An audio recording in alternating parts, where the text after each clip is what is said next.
If y'all take a look out at the field right now, you're gonna see that the cattle are eating hay, and it's kind of drizzling. And so I figured I'm just gonna leave the cattle alone for a little while. I'm gonna let them eat as much hay as they want.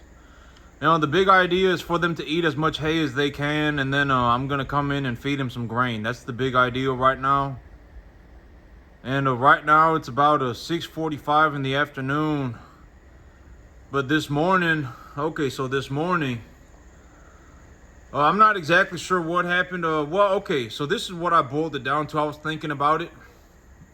And this morning, the black calf, the calf that was in the preconditioning pen, and I was saying, about a week ago, I was saying that he's having a difficult time picking up on the feed. Yesterday, I was taking a look at him, and he just kind of looked like he wasn't doing very good. He didn't look like he was doing horrible.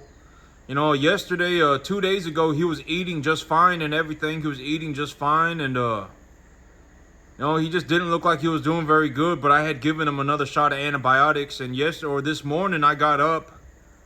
And when I got up this morning and I went over there to take a look, he was down on the ground. He was down on the ground and he wasn't getting up, and he was huffing and puffing, and he was on the verge of death. When you've seen cattle die, by the time that they've fallen over and they're not getting up and they're just sitting there like in a pool of their own spit, they start salivating real bad, and you can kind of tell it's about to happen. The animal's about to die.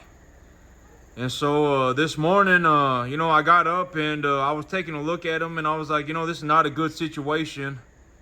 And here in probably about 6 hours, he's gonna be dead.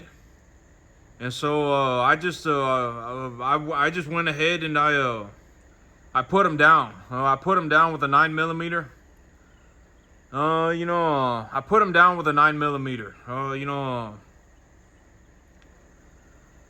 I just went ahead and I put him down because, I was like, he's going to be laying out here like this for 6, 7, 8 hours. He's going to slowly be dying, and it's just going to be kind of miserable on him. I didn't want him to go through that. And so, and I also have to think about the welfare of my other animals. I got other animals in that preconditioning pen with him. And, I don't want the other animals getting sick, and I don't want whatever he's got, going to the other animals. And so I went ahead and I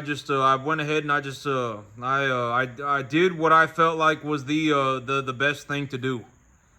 And so I put him down. So I'll just go through this one time real fast. When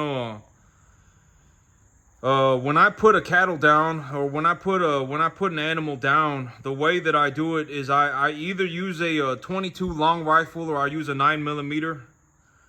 And the way that I do it and the way that I learned how to do it was, I watched a thing on how to do it, and it's you draw an X on their head. You go from their ear to their opposite eye, and then you go from their ear to their opposite eye.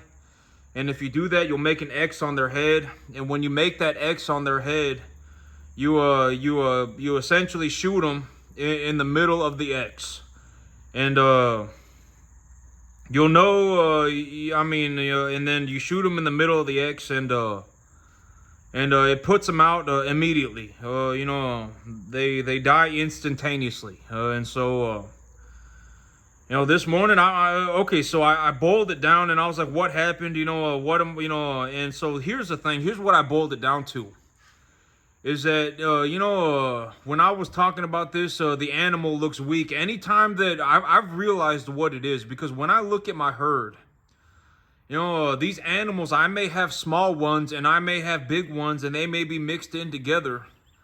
But even if they're small and even if they're big, I shouldn't be seeing any weak animals. I think that I boiled it down to this. That instinctively, when I look at a group of animals, if I believe that I am seeing a weak animal, the reason that my instincts are saying this animal is weak is because my instincts are saying, hey, this animal's not going to make it.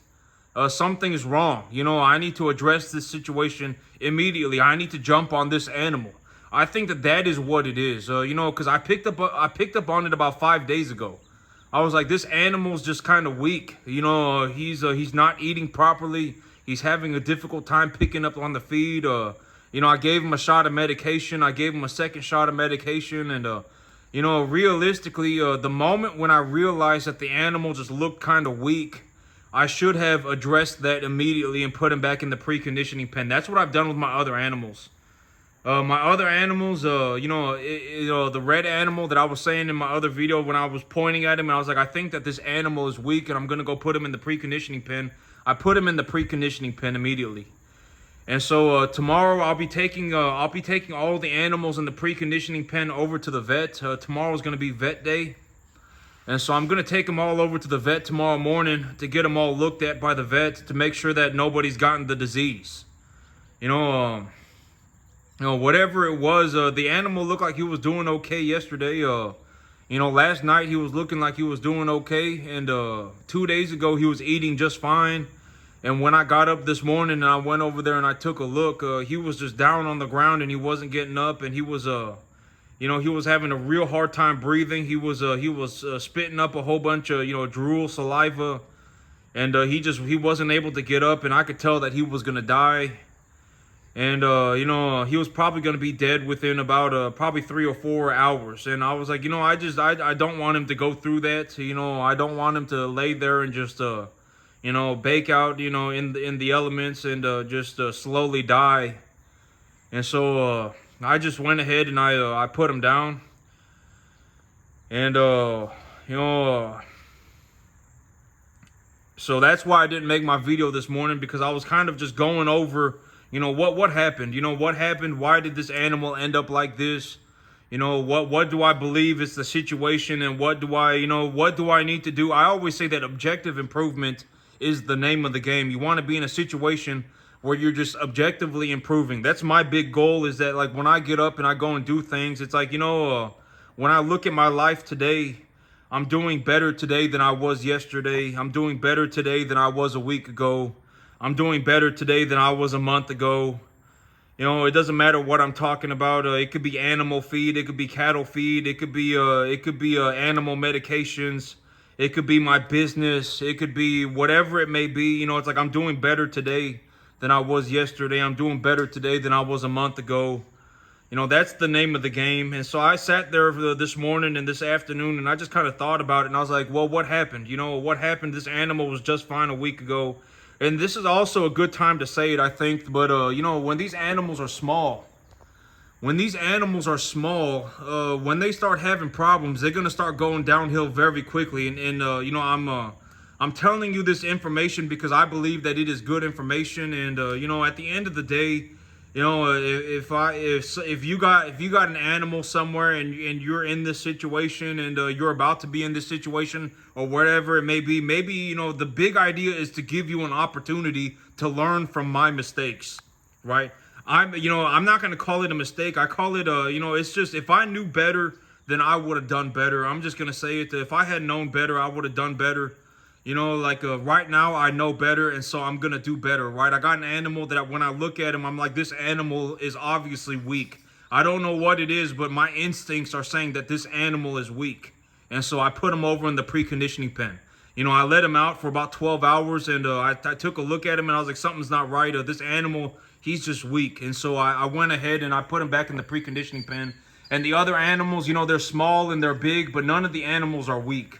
Right, none of the animals are weak. None of them are having you know, extreme difficulties of any kind. Right, they're not you know, not eating the food. They're not you know, they're not just standing, you know, off you know, huffing and puffing in a corner or nothing like that. Right.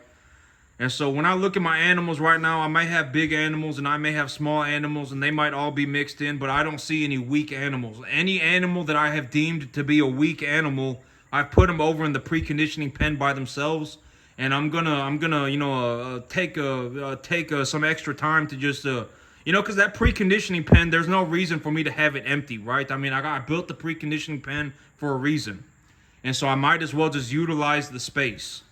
And so you know, I got the animals. Any animal that I have deemed to be even a slight bit weak for whatever reason, when I see the animal, I'm like, this animal just appears to be weak, I put them over in the preconditioning pen. And so, that's the big, because the whole thing is that, a week ago, when I let that black calf out onto the field, he was doing just fine. I mean, he had been eating just fine. He had been doing just fine. And then I let him out, and I realized that he was not doing very well. I actually took a look at him, and I was like, he's kind of having a difficult time picking up on the feed. He just doesn't really seem to be interested in eating this stuff. And when I saw that, I should have, shoulda, woulda, coulda. As of this moment, forward from forever, from now on until forever, if I let an animal out of the preconditioning pen and they're not picking up on the feed, I'm putting them back in the preconditioning pen. If I let them out of the preconditioning pen and they're not eating within 12 hours, if I let them out and then I feed them dinner, let's say I feed them breakfast in the morning and then I let them out, and if I'm feeding them dinner and the animal does not come up to eat, then they are going back into the preconditioning pen. That's the name of the game from now on. Anytime I let an animal out of the preconditioning pen, I'm gonna watch the animal very closely to make sure that the animal is eating properly. And I even talked about this yesterday, but I've talked about this repeatedly in the past. But if the animal's under 350 pounds, if you have an animal that is under 350 pounds, if they're having any sort of difficulty, they will start dying very quickly. Unless you're in the cattle business, you don't really understand this. But I'm giving you this information, in terms of just looking to give you the best information that I can. If you got animals under 350 pounds, they, if they start having problems, they'll start having problems, and then 1 week later they'll be dead. And so you got to be very, very, very careful about that. I mean, you have to understand what to do. And this is something that I've talked about too, but it's like when it comes to the work, because, okay, here's a very realistic way to look at this situation. Like when you look at me and, I've already, went through it I went through things through a fine detail, right? And I've legitimately just shown you how to start a business. Okay, so here's the thing. Like, I've already shown you that if you run 150 calves a year, if you run 50 calves at a time on a 4-month schedule and you run 3 lot of calves a year, you run 150 calves a year. That's essentially what I'm doing. You run 150 calves a year, you'll essentially make about $60,000 a year. In the current market conditions, I've gone through I've gone through everything to a fine detail, right? This is exactly how I do it. This is how much money I bring home. This is how I set up my business. Almost everything. I mean, I've legitimately, gone through all of this, and to show you exactly how I do what I do. And I've shown you that if you run 150 calves a year, if you run 150 calves a year and you follow my formula, you just utilize my formula. And I'm not saying use my formula because I've already gone through this with you too. But unless you are in Central Texas, your formula is going to be different. Like I was watching, the Joplin people. They, the guys over in Joplin, they do a market thing, and they were saying that their heifers in their area, a 6 to 7 weight heifer selling for like $270 or something like that, right? And so it's like you got to take a look at your local area. You got to take a look at your local commodities markets. If you're in Central Texas, then yes, you can use my numbers, right? If you're in Central Texas, you can use my numbers. But I was watching the thing on from Joplin today, and I was taking a look at their cattle prices, and their cattle prices are just different. But and their cattle, they more than likely do have higher quality cattle, right? But if you take a look at them, and I've already gone through this, in pretty thorough detail as well. Here in Texas, if we could collectively come together in Texas and just start raising, beef cattle instead of raising all these off breeds, like people over here running longhorns and people over here running shorthorns and people over here running, if we could come together and just say, hey, we're gonna start running beef cattle. We collectively as a as a local population can actually make a substantially more sum of money. Because you know, it's like if you go anywhere else in the world other than like Central Texas or other than Texas, nobody's really running a longhorn animal, right? I mean, nobody's really running a shorthorn animal. You rarely see it. Almost everybody else, like anywhere else, they're all running beef cattle. You know, almost everybody's running beef cattle. And you know, this is one of the things that I talk about. You know, and it's like if you're in Texas, you know, and you know, I'm not saying that, you know, I mean, at the end of the day, you know, it's a free country and you can do whatever you want.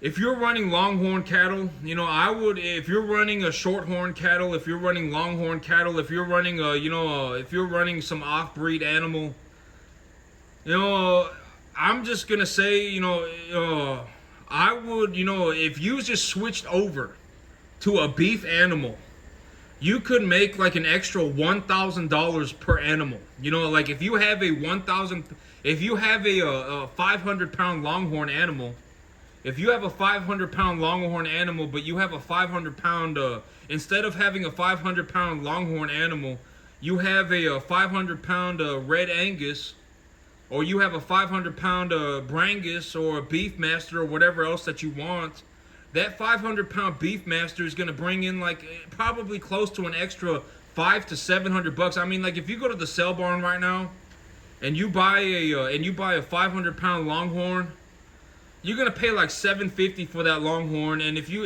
have a good #1 type Red Angus animal, 500 pounds, you'll get like $1,400 for that animal. You'll legitimately make like $650, $700 extra dollars. So just think about that, okay? That's all I'm saying. Just consider that. You know, if you're running longhorn cattle, I mean, you know, for whatever, you know, in Texas, we just got all types of cattle, you know. But anywhere else in the country, you know, you go anywhere else in the country, and almost everybody's just flat out running beef cattle. Almost everybody's just running flat out beef cattle. I mean, you don't hardly ever see anyone with a longhorn animal, other than Texas, you know. And it's like, you know, just consider that if you have a 500-pound longhorn animal, you're gonna get like $750 for that animal. But if you have a 500-pound Red Angus, or you have a 500-pound Brangus, or a Beefmaster, or a Brayford, or whatever else, a Balancer, or whatever else beef animal that you choose, as long as it's a #1 to 1.5 type, you know, a beef animal, you know, you could make an extra $700 on that one animal. And it's like, you know, you multiply that by 5. Let's say you got 5 calves, and now it's like you know, all you did was change the animal from a longhorn to a Red Angus, or from a longhorn to a Brangus, or from a longhorn to a Beefmaster, and now you're making an extra, you know, $4,000 a year. You know, let's say you have 1 calf a year, and you're making an extra, like, you know, let's say you take the animal up to 650 pounds.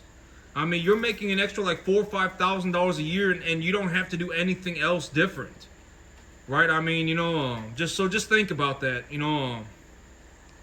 And you know, but yep, this morning I had that animal get sick. I put that animal down, and I just kind of was thinking about it. You know, I didn't really feel like making a video after that.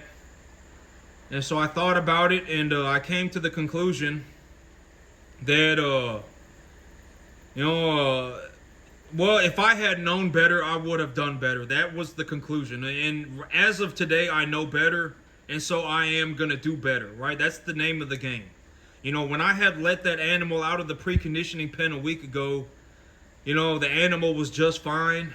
And 12 hours later, you know, by the next day, I had realized that the animal was having problems. You know, I was like, this animal's just kind of not doing very good. You know, he's just kind of having problems picking up on the feed, and I had actually had him in the preconditioning pen to give him a shot of antibiotics, and then I just let him back out, which I should not have done. And when I gave him the shot of antibiotics, I should have just left him in the preconditioning pen, because I mean, the preconditioning pen, there's no reason for me to just have an empty preconditioning pen. I mean, I built the preconditioning pen for a reason, right? And so, you know, I should have just left him in there. Shoulda, woulda, coulda. I mean, you know, if I had known, then I would. If I had known better, I would have done better. right? I mean, it's just I'm not, I'm not out here, I've always said, most of the time when you find a cattleman, we probably care more about our animals than even a vegan does. I mean, let's just be honest. I mean, I don't enjoy seeing animals die. That's the big thing, right? I've heard on the internet that one of the things about these people with mental problems is that like when they kill an animal, they enjoy doing it. But me, I probably I was like, maybe I kill like 5 animals a year or so. Maybe I kill about 5 animals a year, and every time I do it, it's not enjoyment. I mean, I don't enjoy doing it. You know, I don't enjoy killing animals. I don't. And I was from the internet, from what I found on the internet, it's like if you got a person with mental problems, then one of the things that you might see with that person is that they enjoy causing problems, or they enjoy causing a pain and suffering to other to like living creatures. And I was like, that's not me. When I was like, maybe I kill like it might be like 3 or 5 animals a year, but every time I do it, it's not a pleasant feeling. I mean, but that's the thing, it's like if you really take a look at it, just from what I see, it's like, if you go and you buy 2 chicken thighs, let's say you go and you eat some fried chicken, right? And you eat 2 chicken thighs, it's like, congratulations, you just killed the chicken. You might not have killed the chicken yourself, but somebody killed the chicken and then fed it to you, right? I mean, at the end of the day, you're not you don't get a free pass just because you're naive, right? I mean, it's like if you go and you buy a steak, I mean, it's like if we were to really take a look at it, it's like, if you took the average person in America and was like, it's like if we were to really tally up how much beef and how much chicken you ate, I mean, it's like over the course of your life, you might have killed like 4,000 chickens. You might have killed like 5,000 chickens. I mean, you might have killed like 15 cattle, right? I mean, you might have. I mean, how much beef do you eat and how many chickens do you eat, right? I mean, think about it. And, each chicken only has 2 thighs. One cow only, if you have a 1,400 pound animal, they're going to produce about 10 to 12 pounds of T-bone steak. So, how many pounds of T-bone steak have you eaten across your life? If you've eaten, 200 pounds of T-bone steak, it's like, congratulations. 20 cows just died, right? I mean, you just killed 20 cows. I mean, you don't get a free pass. I mean, you may not see it because you're not in a situation where you have to look at the food supply every day.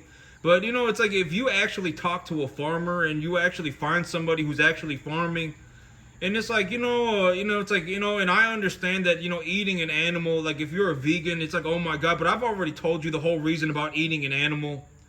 And it's like, the whole reason you eat an animal is because meat is a massively concentrated form of calories. That's the whole reason why you do it. I mean, it's not like beef, cattlemen are out here, it's not like we're doing, the whole reason you eat meat is because meat is a massively concentrated form of calories. Like, if I were to walk my field and if I grew soybeans on my field and I were to walk around on my field and I were to pull soybeans off of the plants and I were to grind those soybeans up to make tofu, I might not even be able to feed one person on 10 acres. I wouldn't be able to feed even one person on 10 acres because it's like, if you were going to grow soybeans, you have to wait until the plant flowers, and then you have to wait until the plant produces a pod, and that takes several months. And if the mineral levels on your field are not correct, then the pods are not going to develop properly.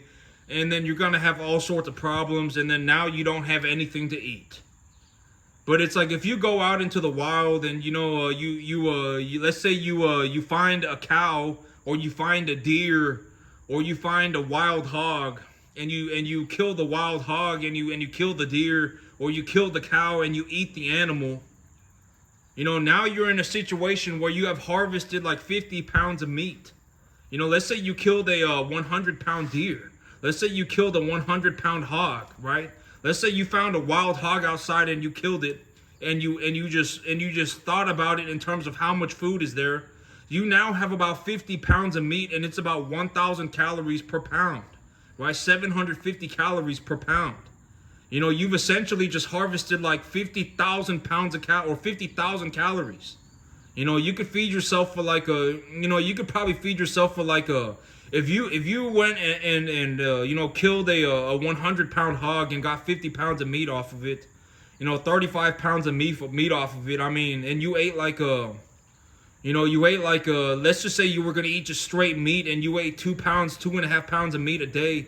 You could feed yourself for like 12 days by just killing one hog, right? I mean, that's the reason why people eat meat. I mean, and it's like, if you're a vegan by choice, and that's fine. Like, if you want to be a vegan, then that's fine. But you got to understand that, like humanity, we eat meat, animals eat meat because meat is a massively concentrated form of calories. At the end of the day, that's why we do it. It's not like it's not some PETA thing, right? I mean, it's not like, oh my God, animal welfare, and it's like a lot of, it just is what it, I mean, that's the whole reason why we eat meat. Because if you were to go out on this field, like let's say you planted a whole bunch of whatever, right? I mean, even if you planted a whole bunch of potatoes, right? I mean, potatoes, I mean, you would do better, but then it's like potatoes, I mean,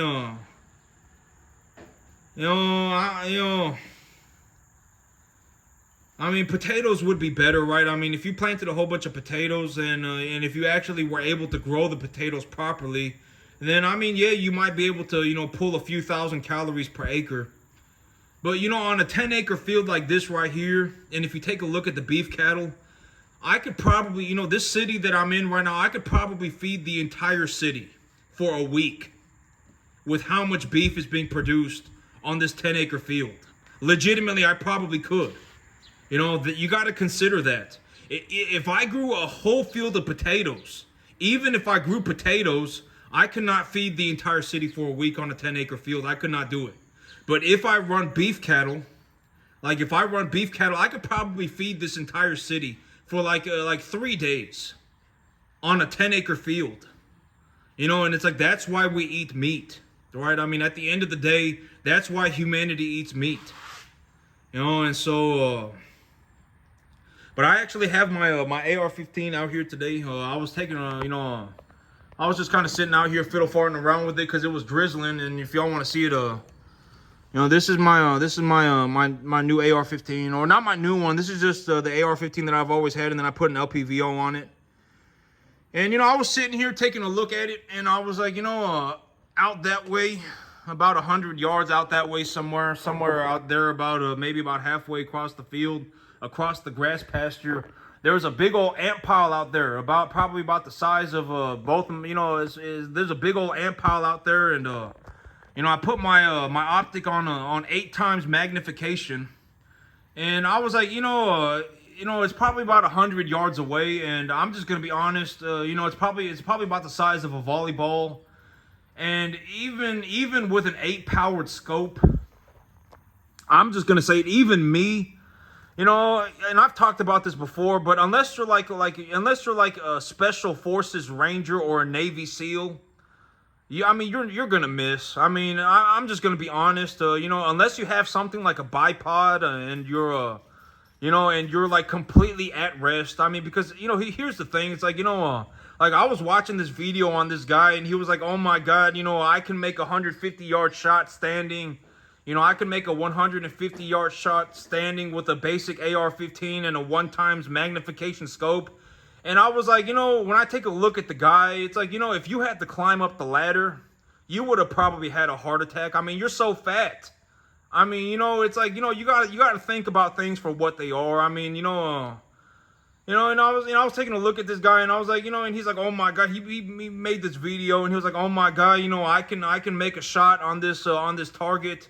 I can make a shot from 135 yards away, with a 1 times magnification scope, and a standing, and it's like, you got to take things into context, right? I mean, it's like, dude, it's like, if you climb, if you had to go up this ladder, you would have probably had a heart attack. I mean, you're so overweight. I mean, it's like, if you even took a 30-second jog, I mean, you couldn't even hold the rifle still.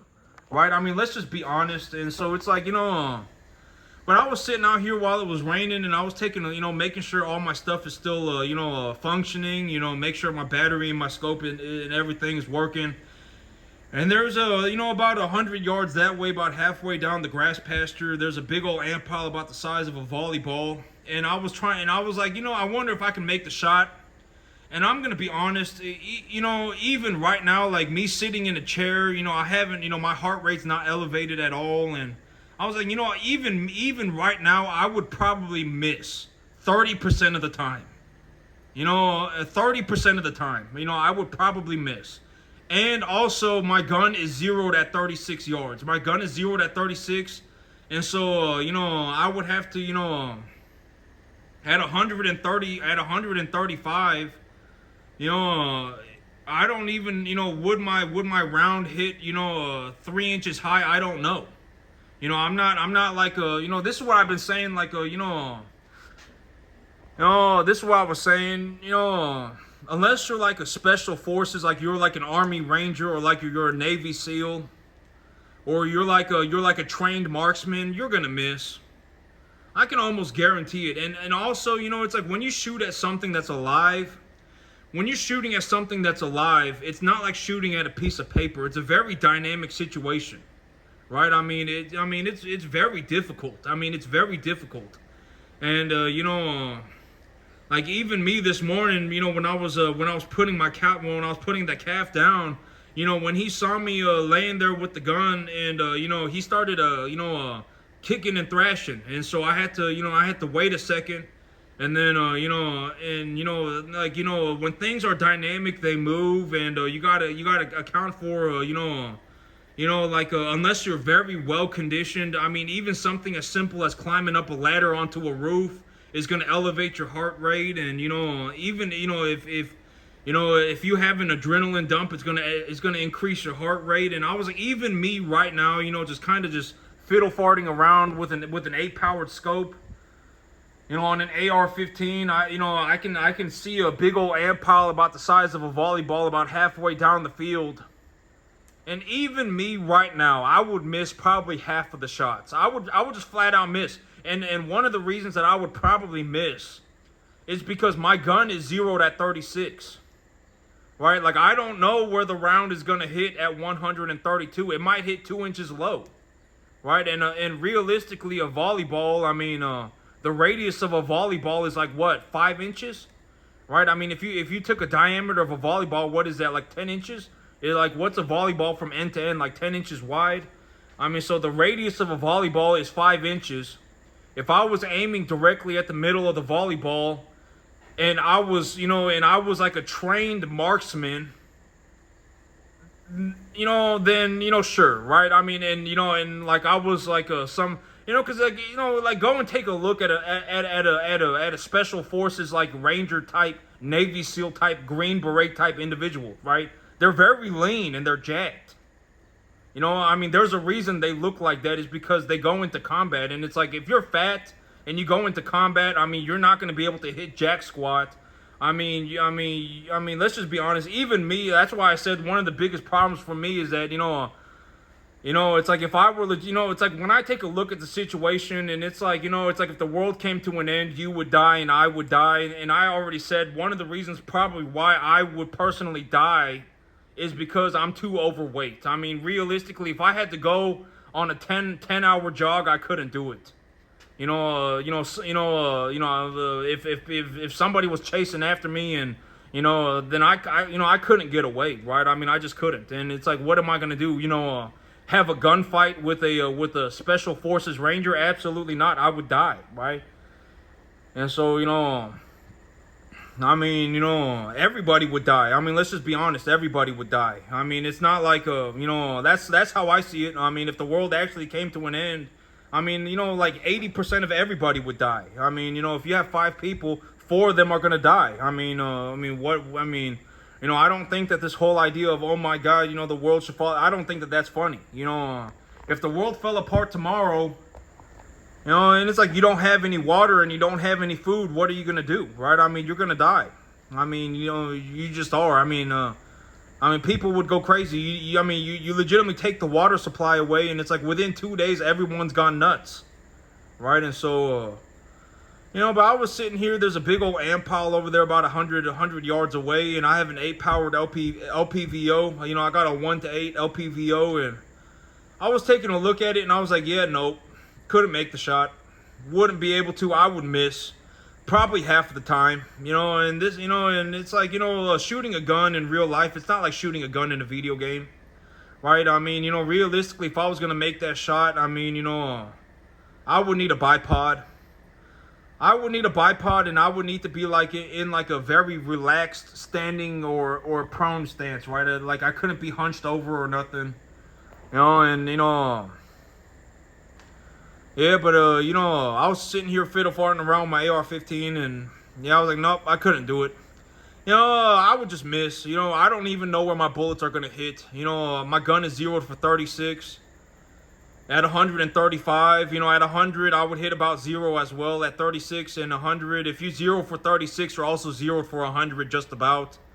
That's the whole big idea of zeroing for 36 is that for most rounds on a 5.56, if you zero for 36, you're also going to hit just about even at 100 as well. And so you're zeroed for 36 and you're also zeroed for 100. And so, if I had to make a shot at 132 yards, 150 yards with an 8 powered scope on an AR-15, I wouldn't miss unless my rifle was set up for it, and I had a bipod and, my heart rate was not elevated at all. If legitimately, like if I got up in the morning, ate a donut, walked out into my backyard and took a shot, then sure, I could make the shot on a piece of steel target. Then sure, I can make the shot. But I mean, if it was like, my heart rate was elevated and, and I didn't have a bipod and, and all these factors, then I would probably miss about half the time. On a volleyball sized target, I would probably miss half the time. And, and I'm glad that Trump didn't die. I don't think that, the whole thing about, the whole thing is, it's like, why would you even do that? Look, I mean, it don't matter, right? I mean, Trump, I mean, why, I'm glad that Trump did not die. I'm very glad, it's like, because it's at the end of the day, it's a free country and you can vote for whoever you want to vote for. Right, I mean, it's like if you want to take this whole thing about, it's like if you want to take rights away from people, if your big idea is to start taking rights away from people, oh my God, I'm going to take their rights away. And when I take their rights away, my life is going to be better, right? Oh my God, I'm going to take his freedom of speech. I'm going to take his freedom of speech away. He's sitting out here saying that, oh my God, I'm happy. I'm just going to say it. I make, when I make $20,000 a month, I'm happier making $20,000 a month than I'm making it's like if your big idea is, oh my God, I can't believe he's out here saying that he's happier making $20,000 a month than $4,000 a month, and your big idea is, oh my God, take his freedom of speech away, then you're a moron. I mean, it's like, are you dumb? Why would you do, are you dumb? I mean, you legitimately live in a country where it's like you can practically say whatever you want. I mean, to a large degree, as long as you're not being hateful, right? I mean, as long as it's not like you're like saying, oh, we're going to go and genocide a bunch of people, right? I mean, as long, and here's the thing. It's like, if you're going to take rights away from, if your big idea is to start taking rights away from people, that I would also think that is a form of hate speech. It's like, why would you go up to a person, and start taking their rights away, right? And, and it's like, why would you do that? I mean, this person, it's like they're fully, doing something very good for society. It's like if you have somebody who's doing something very good for society and, at the end of the day, it just kind of is what it is. I mean, life is not a La La Land adventure. Why would you go and try and take their rights away? I don't understand. I don't want to understand. Keep it to yourself, right? I've always said, the whole thing about being, in America is that, you can practically say whatever you want. Like, if you want to sit out here, like, if you legitimately want to start a business, and here's the thing. It's like me, like, to a fine detail, if you woke up tomorrow and you actually decided that you just wanted to do what I do, well, number one, you probably couldn't do it, but I mean, if you genuinely decided that you wanted to go for it, then, you know, at least make sure you're following the instructions, right? And I've already told you to, like, almost to a fine detail, right? Exactly how I do everything. And it's like, you know, at the end of the day, if you run 150 cattle a year, if you run 150 calves a year, number 1 to 1.5 type medium large frame animals, you're in the central Texas area, you take the feeder cattle number, deduct 10% and cut that number in half, and then you put these animals on a 65 to 70% TDN diet. You know, depending on the quality of your grass, you can supplement their grass with some grain, etc., etc. Granted that you actually followed the instructions. You know, it's not just me. I'm not the only person, like, in the entire country. I'm not the only person who has the capacity, who has the right to do this. At the end of the day, anybody could do it. If you truly decided that you wanted to do it, you could do it too. Anybody could. At the end of the day, it's a free country. Nobody's stopping you from starting your business. But that's, you know, this is what I've always talked about. You know, it's like when you look at my business, you know, the $1,500 a month, the $1,000 a month that it costs me to run my business, I don't care about the $1,000 a month. You know, at the end of the day, my field probably averages, you know, when I put all the highs and the lows together and everything, you know, I probably make about $5,000-$6,000 a month of net profit. You know, net profit, I probably bring home about $5,000-$6,000 a month. And here's the thing, it's like me, I'm not the only person that has the right to do this. At the end of the day, you could do it too if you want. Anybody could do it if they wanted to. You know, it's like, if at the end of the day, if anybody in America, if you decided that you wanted to wake up tomorrow and go and buy 150 calves, and, you know, if you wanted to take a look at the feeder cattle market, take a 10% deduction and cut that number in half, and you wanted to go and buy 150 calves, and you wanted to run 150 calves a year on a 65 to 70% TDN diet, with the feeder cattle market sitting at about 255 and the corn market sitting at about 400, 410. If you decided that you wanted to do, anybody could do it. Nobody's stopping you, right? Right? Nobody's stopping anybody. It's a free country. You know, if you wanted to start a business tomorrow, feel free. You can go and do it. Nobody's stopping you. You know, it's not like a communist country. You don't have to go and ask the government to start your business. Right? I mean, you can go, if anybody could do it at the end of the day if you really wanted to. But at the end of the day, you really need to think about, like, when you look at me and you go, oh my God, that's unfair. Like, if you're in this situation where you're looking at me and you're going, oh my God, it's unfair. You need to first you need to think about it, okay? You know, my business, maybe I average, maybe my expenses, in terms of how much money do I put into my business, maybe it's about $1,000 a month. I put about $1,000 a month into my business. And all of the money that I need for my business comes from the business itself. You know, from my investments growing, my business pays for itself. Realistically, I use about $1,000 cash a month. If you are, and here's what I mean, can you actually even do the work? Like, do you even understand what you're saying? Like, when you look at me and you go, oh my God, this is unfair. You know, this guy, you know, he's been bringing home an average of $10,500 a month cash every single month.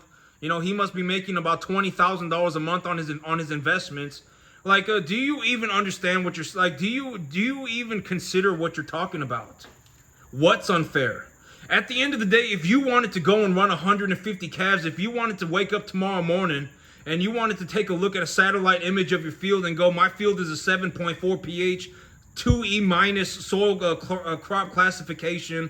If I went on this field, I went on the internet and I looked up on Google Scholar that I want to plant a winter wheat crop. And when they run a trial on this winter wheat crop, they're going to put a 5:1:3:1 NPK sulfur ratio. I've even told you that that's what I use, a 5:1:3:1 NPK sulfur, right? And I've just given you the answer, right? And I put about 200 pounds of that stuff per acre when I apply fertilizer, right? And, you know, whenever I apply fertilizer, I tell you how much I put on my field, right? I've legitimately just given you the answer. If you woke up tomorrow and decided that you wanted to do all this too, you could. Nobody's stopping you.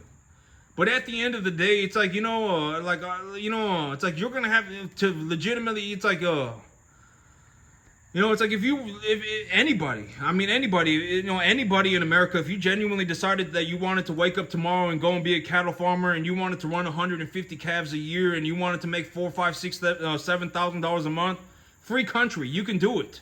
Nobody's stopping you. I mean, it's like I mean, and it's like, if anybody tries to stop you, I mean, it's a free country. I mean, don't walk onto my field, I'll shoot you in the leg. I mean, I don't know what you want me to say. Keep it to yourself. I mean, it's a free country. I can do whatever I want. Right? Granted that it's not hate speech or it's something ridiculous, like I'm going to go and try and assassinate the president. Granted that it's not something like that. To a large degree, I can do whatever I want.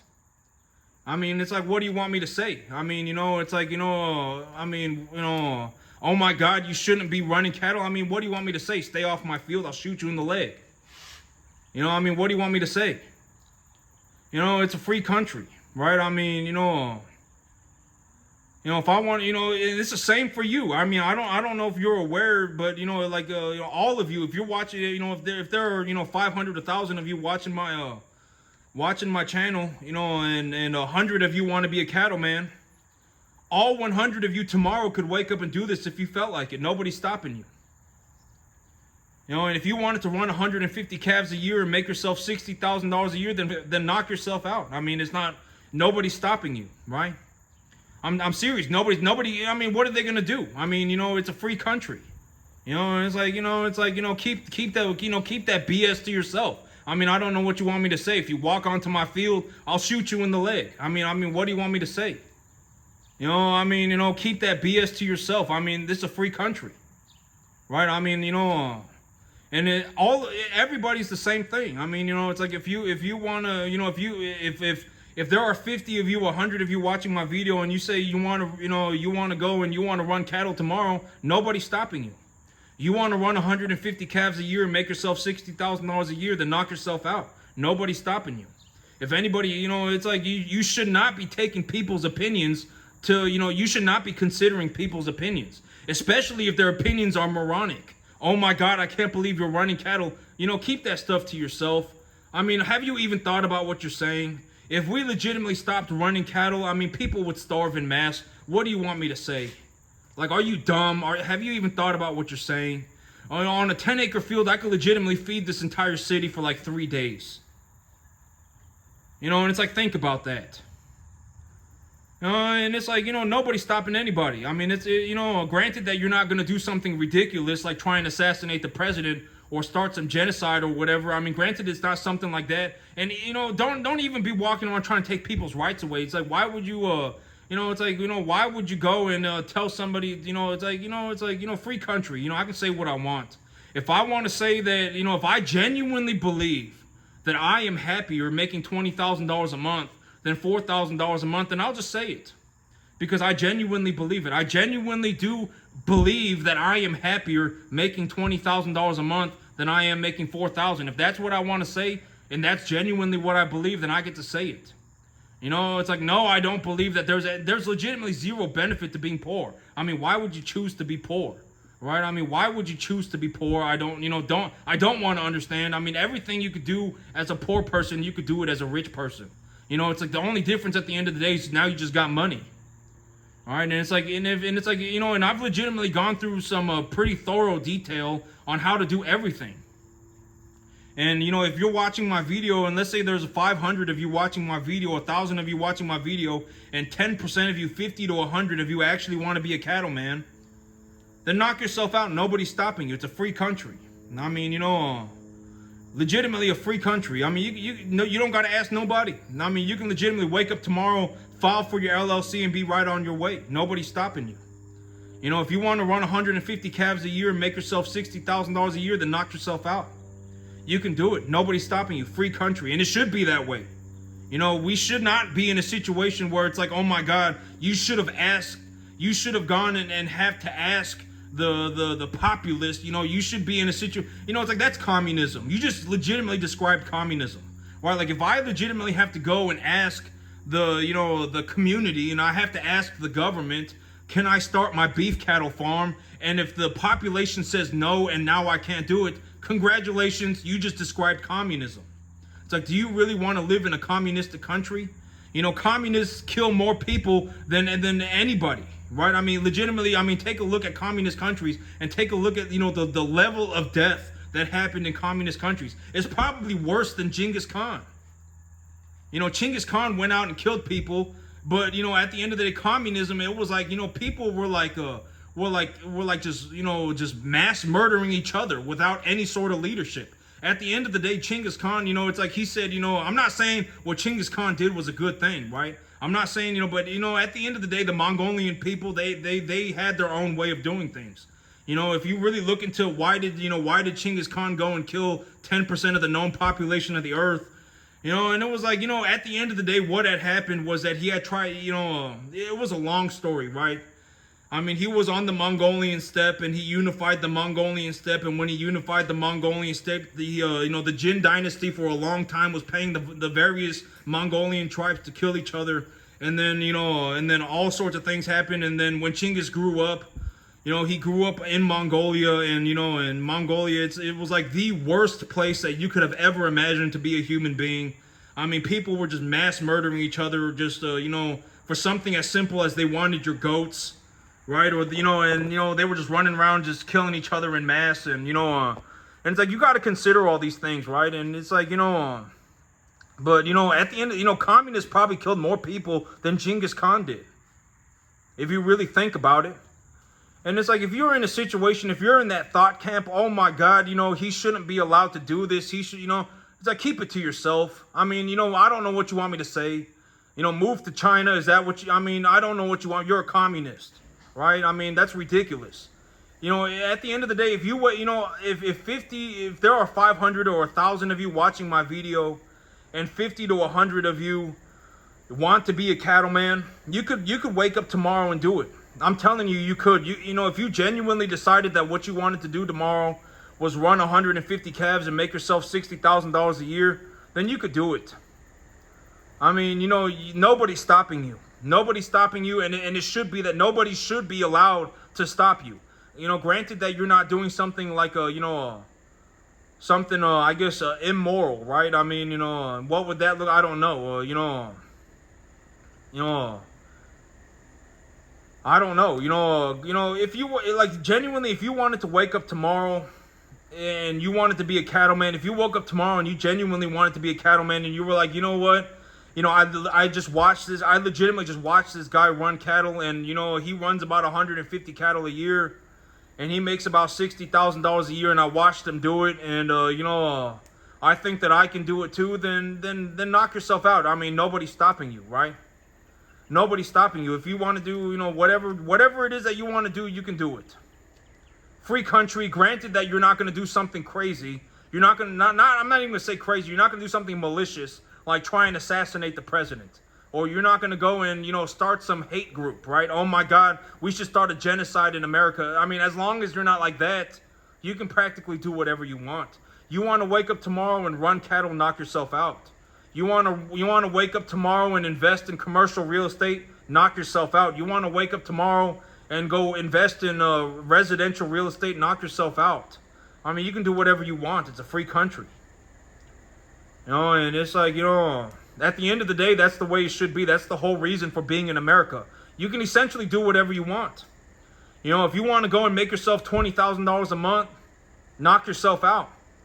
Nobody's stopping you, right? Because there are countries, legitimately, there are countries where if you're born poor and you even attempt to become rich, they will legitimately kick you off. They will kick you off a building. They'll have you assassinated. Legitimately, the people will legitimately drag you out onto the street and stone you to death. It's like, you got to think about that. And it's like, is that the direction that we should go in America? No, we should not be going that direction in America, right? That's a horrible direction to go. It's like, if you want to wake up tomorrow and you genuinely are like, I'm going to go and make myself $20,000 a month. And anybody who says anything, it's like, if anyone says anything to you that's just like, this person is obviously just, a flea in a jar, and, they got crab pot syndrome, and they're just kind of an idiot, and they're trying to drag you into being poor, and then kick them out of your life. Legitimately just kick them out of your life. Why would you have people like that in your life? And it's like, if you want to wake up tomorrow and go and make yourself $20,000 a month, knock yourself out. And nobody's stopping you. And if you do find, let's say you do find a way to make $20,000 a month, the government can't just take it away from you, right? I mean, if you want to go and write your taxes off, if you want to go and find, tax deductible assets and start writing your taxes off, then knock yourself out. I mean, nobody's stopping you, right? I mean, they're not going to be like, oh my God, mandatory taxes, right? I mean, it's the whole idea of the American system. If you really look at the details of the American system, America might be the only country on the planet where it's actually easier to make money if you're poor. A lot of you don't understand this, but if you actually understand money, you will find that America might be the only country in the world. It might legitimately be the only country in the world where it is easier to make money if you're poor. Legitimately, it might be. Like legitimately, if you woke up tomorrow and you decided, hey, I'm going to go and run 150 calves a year and make myself $60,000 a year, you could do it. Legitimately, nobody's stopping you. The easiest country in the world, legitimately, to make money if you're poor. The more money, America might be the only country like that. And it's like, I don't know if y'all, I'm just going to give my perspective. America, it genuinely might be the only country in the world where it is easier for you to make money if you're poor.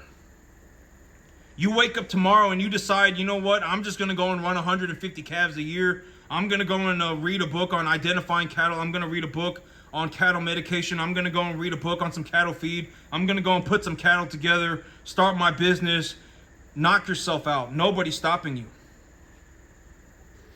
And if you run about, and I'm legitimately showing you that if you run about 150 calves a year, you can make yourself about $60,000 a year. I'm legitimately showing it to you, right? I mean, nobody showed it to me. I'm a first generation farmer. I had to figure all this stuff out for myself. And I'm legitimately just showing it to you. If you run 150 calves a year, you can make yourself, if you run about 125 to 150 calves a year, you can make yourself about $60,000 a year. Nobody's stopping you. I legitimately can. And so,